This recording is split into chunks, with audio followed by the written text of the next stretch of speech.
2024 is around the corner and we are not making the same mistakes that we made this year, last year, previous years. We're not doing that. We're doing more, we're doing better, especially when it comes to our finances. I'm here with a couple tips for you to level up your finances in 2024 because we're not making those mistakes again. Like, it's a new year, it's almost a new year, so you might as well be starting now. Gotta put these tips into practice so that you know what you're doing come 2024, so that it's not like, oh my gosh, I'm not ready. Like, no, you're gonna be ready because this video gonna be out like weeks before 2024 starts, so you have no excuse. If you still come up with excuses, then you the issue. Like, you've been the issue, but you probably been in denial and stuff like that. But this time around, because you're already seeing this, you know for a fact, oh yeah, I'm definitely the issue. Can't even say anything else because, like, sis told me, sis isn't me, and I want to listen to her, so like, or I didn't listen to her, so can't even say, oh, I just wasn't ready next year, da da da. I'm telling you to do this way before the year starts. Like, we have a whole, how many months? December, a whole month and then some weeks, so you can't be like, oh, I'm not ready. Do it now. Don't go do something else. Instead of scrolling on your phone, scrolling on TikTok, scrolling on this, scrolling on that, take these notes, put it into practice starting today, not tomorrow, not next year, not next year, right now. Okay, so that you're ready for next year. That's what we're trying to do. Anyways, I have my handy dandy notebook here with my notes on it. Starting off with the first tip, or it's not really a tip, but the first the first topic is like savings and its pros and cons. So when it comes to savings are great. Savings are great, you know, especially if you have an emergency saving account. That way, if something happens, you know, you have money there for you to use when you need it. But I feel like there can be cons with this. I'll speak on the pros first and then I'll speak on the cons, because I feel like I'm experiencing the cons. Because like, I can save. I'm a saver, you know. I need to buy stuff, but my first instinct isn't to buy something. So, you know, I'm definitely a saver. My mom will tell you I am a saver. I'm trying to change. Next year I want to be a spender, like, but spending intelligently, you know. Before I get all up into that, because high key I just made some notes. I didn't write a script this time, so we're gonna be all over the place. I hope y'all follow me. I'm so sorry in advance, and I'm sorry to myself because I gotta edit this and it's probably gonna be all over the place. But starting off with the pros, or I guess the things that you should be doing if you're saving. If you're gonna save, especially for long term, don't just have it sitting in a regular checking and savings account. Get you a high yield savings account. I feel like everybody and their moms have heard about this. If you have not, you know, that's why I'm here. Get you a high yield savings account. I personally I have two. I have one with American Express and then I have one with Capital One, because I think the American Express is like 4 point something%. I can't remember the exact number. And then Capital One started off as either higher or equal to Amex, but some way along the line, like, American Express just got higher. Anyways, I really like the Capital One. I feel like, I don't know if it's just because that's where my emergency money and like, what's the other one? And when I say save, I mean like save for everything. Like, I have, for the Capital One, I have my car savings in there, even though I don't really be putting anything in there. I really only had it in there because when my car got totaled and they sent me the money for it, I was just like, I'm not about to use it right now anyways, so let me just put it in a savings account. But I don't want to just sit in there. I want interest added onto it. And also, something that they don't tell you, yeah, your money is in a high yield savings account, but the interest, you still have to pay taxes on those. So it's cool and everything, but like, America loves taxes. Oh my gosh. I don't know enough about the other countries, so I'm not gonna speak on the other countries. I feel like they probably be doing the same thing with the taxes and stuff. But dang, like, every single thing you're being taxed. High key, we're being taxed more than we should be taxed, because imagine you get your paycheck, it's already taxed, right? So you're already not receiving 100% of the amount. You go get food, you go get groceries, you go do this, you go do that, you're still being taxed. Even if you're paying off, like, let's say rent or something. Do they tax you for rent? I don't think so. But even phone bills, right? They be adding tax. It may be a couple cents, but they still add tax. So it's like, why am I paying yearly taxes for X, Y, and Z if you taxing me already for the stuff that I'm also purchasing? So in hindsight, like in reality, you're not really making that much money because everything is being taxed. Everything is being taxed, which is so crazy to me and it's so annoying. But yeah, going back to the savings get taxed too. Even if you use a what is it, like a Roth IRA, even if you have a Roth IRA for retirement, even your 401k, I think 401k, yeah, when you want to pull that money out, they gonna tax you. Like they tax you for every single thing. I guess the 401k isn't as bad because originally it's not taxed anyways. It's only when you pull it out. But if you pull it out and you want to use it outside, you still gonna get taxed for it. So it's like triple the taxing. It's just insane. It's just insane. But I still feel like if you're gonna put your money in a savings account, it should be a high yield savings account. That way you're still getting money on top of what you're already earning. And if you're the type, I feel like if you're not really ready to invest yet, you're not trying to put like, let's say $100 a week into investment, you're just not ready for that yet, I think a high yield savings account is a good option. It's not gonna get you where you need to be. You gotta keep that in mind. It's not, you're not gonna know, but it's a good enough option where I think that's like the basic level foreground starting point where it's like, okay, let me do a high savings. Before I continue, just know I am not a financial advisor. This is just based off of stuff that I've done myself, advice that I've received, things like that. So none of this is like, what do they call it? Like I'm not what's the word? I'm not qualified to say this besides my own experience. Like I'm saying it because of my own experience, but I'm not qualified. I don't have a CPA license. I'm not none of that. Okay. Now that we got that out of the way, as I was saying before, I have a savings for literally everything. But before I moved into my apartment, I had a savings account. I had money going into, well, I had a high yield savings account. I had money going into it. The money for my apartment was definitely in the Amex one, and I don't know, the money in that one wasn't really, it wasn't giving what Capital One was giving. And I think the Amex one is supposed to be a higher percentage, but it just wasn't giving what Capital One was giving. You should also keep in mind that just because you're putting money in a high yield savings account does not mean that the interest you're getting is going to be a lot. You have to put a lot to get a lot of interest back. So besides the travel emergency fund and the apartment savings account that I have a personal savings account for like if I want to buy personal items, if I want to do some shopping, if I want to do this, if I want to do that. I have a savings account for that one. I haven't really been putting money into it because high key I just swipe my card. I just swipe my card. I should be budgeting a little bit better, but I just swipe my card. And then I have a business account for when I earn money on, like, let's say social media and stuff like that. I'll put in the business account because like the taxes for that is a whole nother thing. They be talking about, oh, save 30%. High key, I feel like you should be saving 50% of the money you get if you're on social media. That way when tax season comes, they're not taxing you like crazy. But that's just me.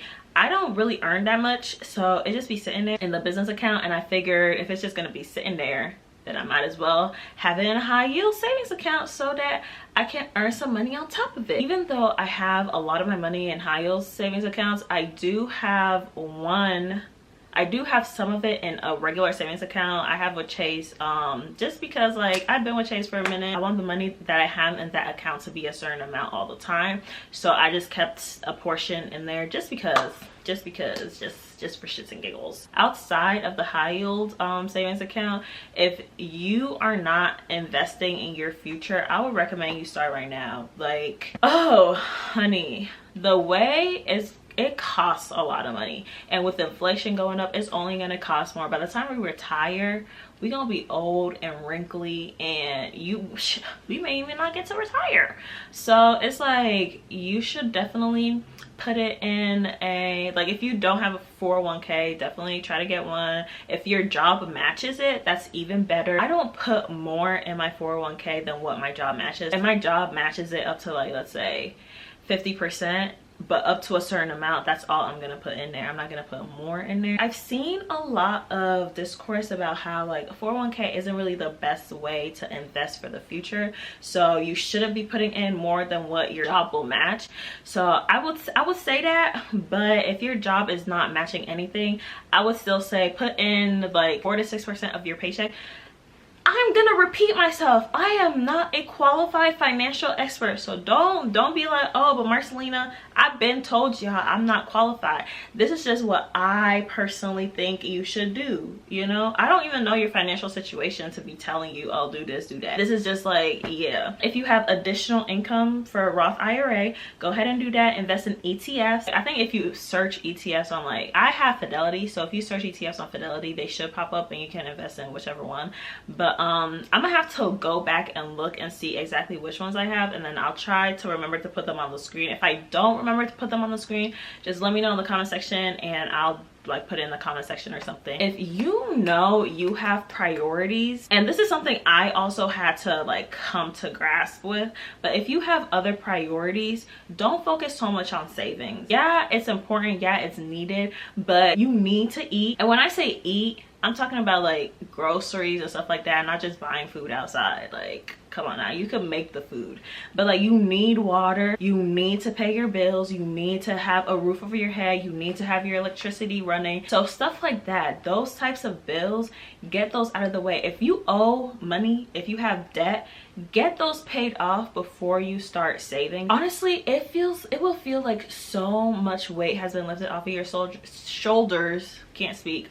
You'll feel like so much weight has been lifted off of your shoulders if you pay off the debt first and then try to start saving. Because if you try to do both, it's gonna be like, dang, like I don't even got money for myself for real. I barely got money to pay the bills. I barely got this, I barely got that. So instead of like putting that extra unnecessary pressure on yourself, because the world is already a lot of pressure to begin with, so instead of doing that, just take care of the debt first, take care of the important stuff first, and then start saving. Moving over to the cons, even though those weren't necessarily pros, they were just like regular tips, but the con side of all of this, to me personally, actually I'm gonna say the cons to myself. I don't know if it's necessarily the fact that I'm like first generation, first daughter, oldest daughter, oldest child, period. And you know, some of that pressure that we put on you, I don't know if it's necessarily that, and like, you know, seeing the way that my family grew up and stuff like that, but it's definitely, what's the word I'm looking for? I feel like that's part of the reason why spending is a lot harder. I think, you know, I haven't been to a therapist or nothing, so I don't know, but I believe that may be why spending is like, oh, like I don't really need to spend on this. Actually, it's not just that. I take that back. It's not just that, because like I'll look at things and it's like I don't need this stuff. And it's also kind of hard, dang, I'm kind of veering into a different area, but it's also kind of hard to continue or to try to spend on like unnecessary things or things that I deem as unnecessary when I know none of this is gonna last forever. Like, it's like I know none of this is gonna last forever. Wherever we go, we don't need money, we don't need these material things. So it's like, yeah, I might like it, but I don't even need it. I could put this towards something else that's like more important. I feel like that subconsciously be holding me back as well. But I'll literally look at something and I'm like, okay, like this is cute, this is nice, this is nice, yeah, I might need, because like right now I'm trying to get my closet together. Ask me if I bought anything from my closet. Like I've been needed to get some clothes. I want to get quality items, so I'm taking my time doing the research, all of that. But oh my gosh, like it just takes so much. And I think, and that's another thing, like it just takes so much.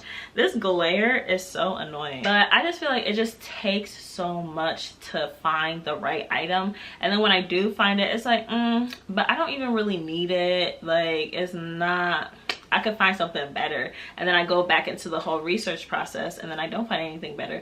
But I forgot about the other one a long time ago, so now I gotta start all over basically. I was gonna add something else to that, but I actually just forgot, so we're just gonna skip past that. I saw someone else on TikTok mention this and I was like, oh my gosh, like that's really speaking to me, where they mentioned how like you'll save so much for something and then when you go buy the item, it's like in one swoop the money is gone. You spent all that time saving for something, but it was gone even faster than how long it took you to save for it. In a sense, you're not really living, you're just living to save to buy something, but you're not living in the moment enough. I don't know, I'm gonna try to put the TikTok that I saw in the description box, or I'll put it up here to play or something and like pause. I spent 5 years saving up to buy my first property, £40,000 plus of savings, investments, and then in one fell swoop, it was gone. I decided to quit saving for a while, and then I went on a shopping spree and had the time of my life. I was traveling and going on these cute budget holidays, but I really wanted to enjoy the money I worked so hard for. But alas, this rebellious phase was quite difficult for me. I struggled with feeling like this wasn't the right thing to be doing. I thought I was making a huge mistake at the expense of my future. The user was also talking about how like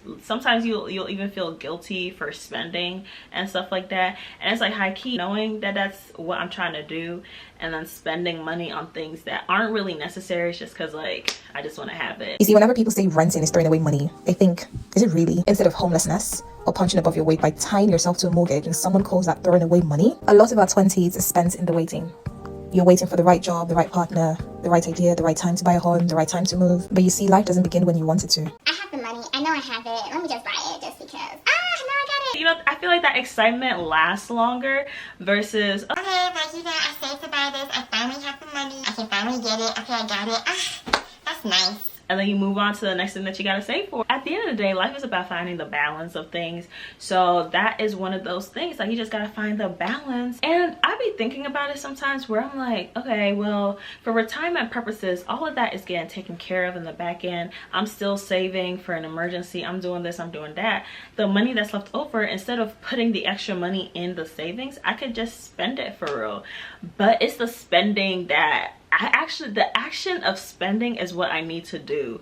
But high key, it's like at the same time, nothing is really that nice where I'm like, oh, like I want it right now. Nothing's ever really that nice. If it is and I want it right now, like my apartment, there were a lot of things where I was like, okay, I want this right now, so I'm gonna just get it right now versus waiting for something.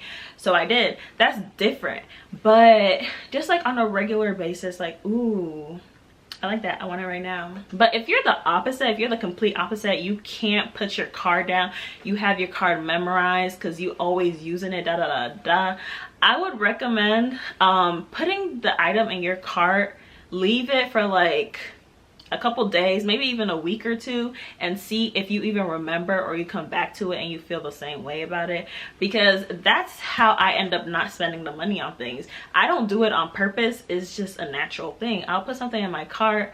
And also I'm not signed up for any of these like websites. I hate getting emails from them. I hate, because it'd be too much. I hate the overconsumptionality of all of it, so I just don't sign up for them. If I need, like, you know, a little coupon, if I see they doing a sale randomly because I popped up on the website, then, you know, I might put my email in for that extra 10%. But outside of that, I just willy-nilly, no. But I will say, when I do spend money, like, there's no in between. It's either I'm like or I'm like, take it all. There's no in between, and I really need to find that balance because that's ridiculous. I feel like we've talked about this part enough. Let's move on. The whole essence of like finance and getting your finances together and stuff like that is really in your mindset. Is really how you think about money, how you see money, what you do with money. So another thing I would say is, don't depend on afterpay. Like, either you have the money or you don't, and if you don't have the money, wait till you have the money. Because afterpay, like, especially if you don't pay on time or when you say you're going to pay, whatever the case is, I've never done it, so I don't really know exactly the process that they do or the process that they use. But if you know you don't have the money, but you have like 1/4 of it in the moment for afterpay, don't do that. Don't do that, because if you miss a payment, now the fees on top of it, the fees that you're incurring is triple what you would have paid had you paid full price. So just wait. If you don't got it, you don't got it. Like, you don't got it. There's no reason why you have to fake it like you do when you don't. It's okay.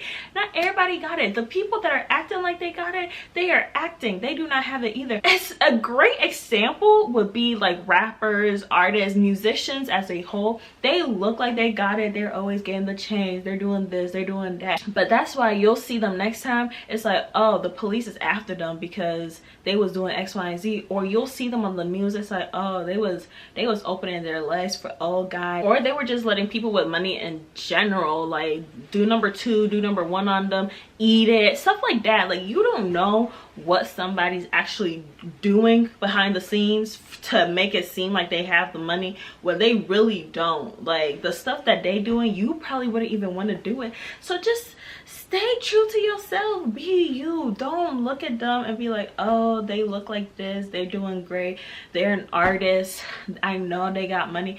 They don't be having money. They don't be having money. I've never been one to pocket watch, but just seeing a lot of these, like, not just the rappers, but finding out some information about the musicians in general, the artists. And it's like, if you don't have it, why are you moving like you do? It's okay to not. You over here doing fraud just for money. The love of money is the root of all evil. Money itself is not, it's not even real to begin with, but it's not evil. The money itself is not evil. It's people's love and desire for it that causes people to be evil, because that is so, you didn't even have to go to jail. You could have just sat there and ate your food. Don't stress yourself and put yourself in more debt. If anything, you not having debt, and maybe you're starting from zero, that's fine. Afterpay cool and all, but don't fall into that trap. Like, if you can pay off Afterpay, then, like, you know, fine. But once they start adding them extra bills on top of it, that's when you messed up.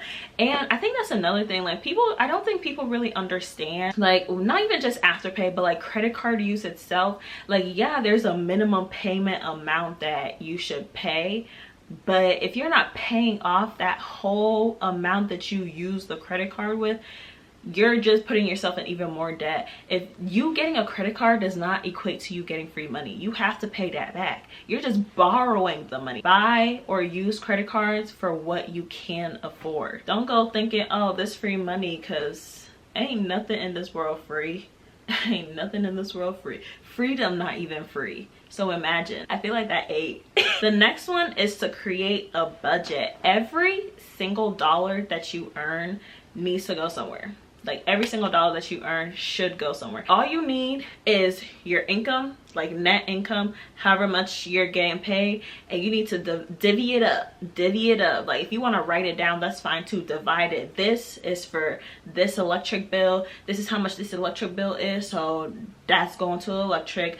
This is for water bill, that's going to water. This is for the phone bill, that's going to phone. This is for the rest of the bills, that's going to the rest of the bills, internet, whatever the case is. And then it's like, okay, now that all my bills are taken care of, what's left over? Ooh, that looks like a good amount. Let me put this much towards savings and not touch it. But I'm not gonna put too much towards savings, because I do want to do a little shopping or something. So I want to put like this much towards savings and use this much to shop. I've heard the like amount you should be putting in your savings, like 30%. If you can do 50% of your net income, go ahead and do 50%. If you can do more, even better. If you can survive on putting more than 50% or more than 30% even of your net income into your savings, do that. But make sure every little thing is going somewhere. For items such as like groceries and stuff like that, that should be its own column. Put however much you usually spend on groceries, put it over there. However much you spend on food, however much you spend on restaurants and stuff like that. If you have like things that you want to spend your money on by the end of 2024,